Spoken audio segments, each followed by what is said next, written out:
Hi everyone, Kelly Bear here, and I'm with you today with another tag.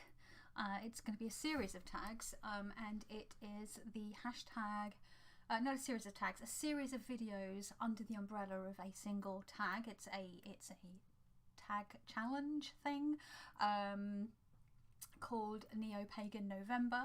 It was created by the Sunshine State Witch, and I will link her original explanation video down below, and then if you click on the hashtag, obviously it will take you to all the other videos that people have been making, other witches and pagans have been making in response to this tag. I'm very late to the party. I discovered this, I think Saturday or Sunday. It's now Thursday the 10th of November, so we are a third into the month. But this is the first time I've been able to sort of sit down and actually film something. So I'm going to do some batches. I'm going to try and get myself caught up, but I'm going to keep these quite short. So I will do three, and I'll just do like in groups of 3 basically to sort of catch myself up, and then I'll try to do them in real time going forward. So the first 3 videos, so for the first 9 questions, you will see me probably in this outfit, because I'm going to try and film them back to back, and then going forward I will be doing them sort of as we go along, but probably still grouping them in 3s and posting every 3 days, just because it's a bit easier for me personally. Excuse me. So I will also try to link to the Instagram post where the Sunshine State Witch also has a graphic with all of the prompts on it, and I've got mine here just on my computer that I've saved it. So for this first video I will be looking at the first 3, and that is number 1 light, number 2 is candle, and 3 is spice. And you can answer it in any way you want. It's really like super open to interpretation, which is really, really cool.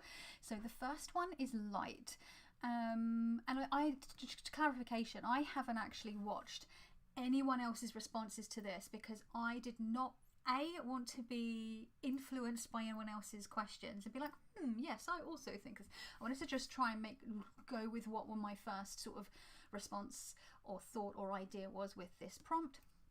But also I didn't want to like psych myself out, because I'm sure there's going to be really beautiful aesthetic videos that are really well made. Not knocking them, I love watching them myself. There's a bunch of like sort of online witches I absolutely adore watching their videos, but I'm very much a spit and sawdust type of video girl at the moment. I'm just filming this on my webcam attached to my laptop, and I've got a slightly fancier mic setup than I used to, although I'm realizing my sound came out a bit quiet on the last video I just filmed, so don't know how to fix that. I should probably look in the OBS thing. Anyway, that's a whole, you don't need to know about the behind this. You don't want to know how the sausage is made, or is that what the saying is? I don't know. Anyway, so light. The first thing that came to mind when I thought of light was actually one of the first things I learned as a sort of beginner witch way back when, in the time machine of the 1990s, when I was a wee teen. And I remember it was either, I can't remember which book it was in, because the 2 main books that I started working off, much like many teenagers in the 90s, because that was what was available, and you know, I just went into my local witchy shop, and in fact I did also see it was in my local Borders, the Borders where I used to go, the Borders that I used to go to had a lot of these books as well. But Silver Ravenwolf's Teen Witch, whatever you may think of her, that is how I got my footing in the craft, and I will be, you know, eternally grateful for that. And Scott Cunningham's Wicca for the Solitary Practitioner. So I can't remember where I saw this exercise, or maybe it was in To Ride a Silver Broomstick, another one of Silver Ravenwolf's publications, but of that time. But I remember an exercise where you protect yourself with a protective sphere or a protective bubble, and you learn to sort of work with light. There was exercises with like imagining light coming up from the center of the earth, or light coming down from the outer cosmos, the greater cosmos, the universe, down from space into you, using energy, pulling energy out from yourself and manipulating that, you know, putting that back in, sort of with like grounding and centering exercises, and then extending a sphere of light around you, and that light could be of any color that you deemed appropriate for what your needs were. So one that I used to do quite, I know that white light and gold light and silver light, the sort of ethereal colored lights, are very popular. The one that I used to use most commonly back then was like a red intense glowing light as like a warning signal, like as a protective sphere. I used to use that because I was very badly bullied, and so I would put up this red bubble of little warning sign, kind of like, don't touch me. And yeah, so that's what I think of. That was the first thing that I thought of when I thought of light, which I thought was interesting. I didn't expect that to be the thing that popped into my head. So that's the first one. The next, I'm hoping the subsequent videos will be a bit shorter because I had a bit of the preamble at the beginning of this one. Okay, the second one was candle.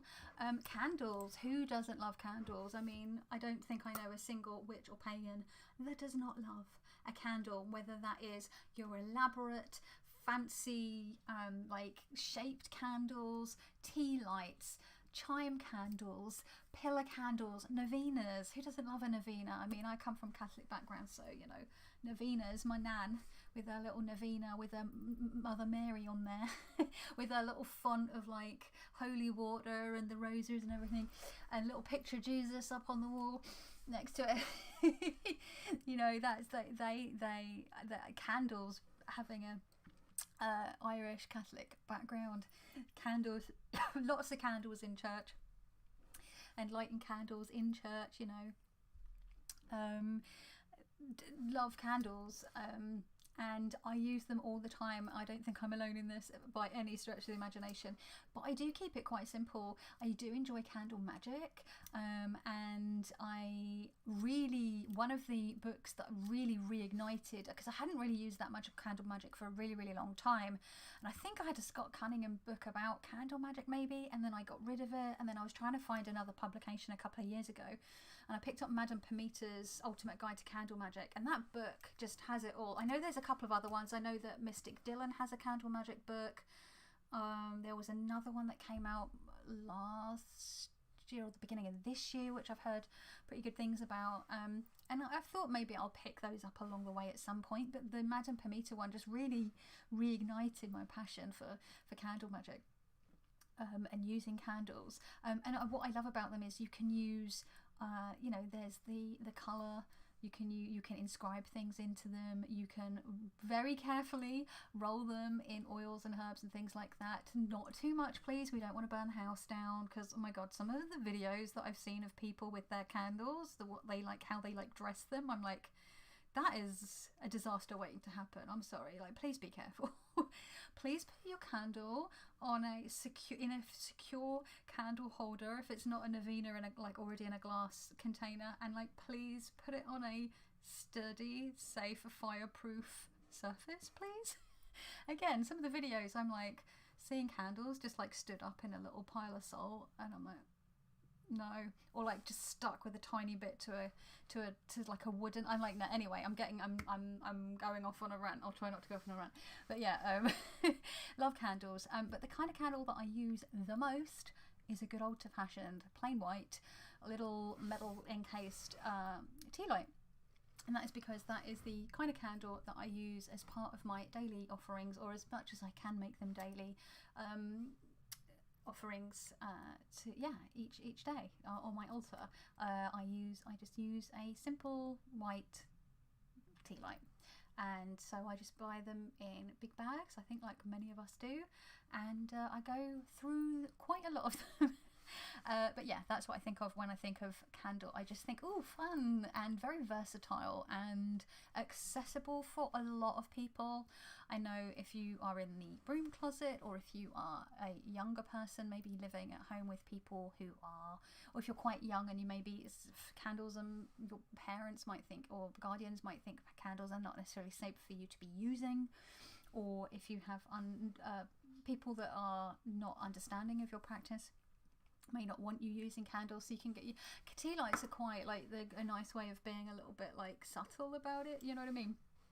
But you can also get the battery operated tea lights. I guess that's always an option if you're looking for creating ambience. Anyway, I've gone, these are meant to be quick and we're already 10 minutes in.